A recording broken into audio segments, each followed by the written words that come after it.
कर्जत तालुक्यातील पत्रकारांसाठी हक्काची संघटना म्हणून कार्यरत असलेल्या कर्जत प्रेस असोसिएशनच्या पहिल्या वर्धापन दिन सोहळा पलसदरी येथील स्वामी समर्थ मठाच्या स्वामी सभागृहात संपन्न झाला।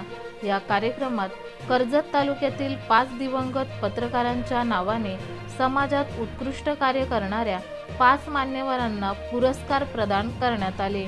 ज्येष्ठ पत्रकार दारा शाहसने स्मृती जीवन गौरव पुरस्कार, स्वातंत्र्य सैनिक वीरा देशमुख, ज्येष्ठ पत्रकार मधुकर कुलकर्णी स्मृती लोकसेवक पुरस्कार, पोलीस उपनिरीक्षक जयवंत वारा, ज्येष्ठ पत्रकार सुनील दांडेकर स्मृती आदर्श सरपंच पुरस्कार, दत्तात्रय पिंपरकर, ज्येष्ठ पत्रकार संतोष पवार स्मृती आदर्श कार्यकर्ता पुरस्कार, संध्याताई देवस्थले, ज्येष्ठ पत्रकार धर्मानंद गायकवाड स्मृती युवा पत्रकार पुरस्कार, पत्रकार प्रथमेश कुडेकर यांना सन्मानित करण्यात आले।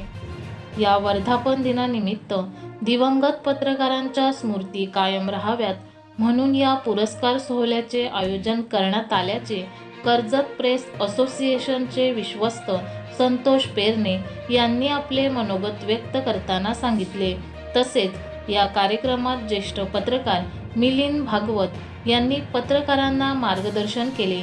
तसेच माजी आमदार सुरेश लाड आणि स्वामी समर्थ मठाचे उपासक विक्रांत दरेकर यांसह तालुक्यातील राजकीय, सामाजिक व शासकीय अधिकारी उपस्थित होते।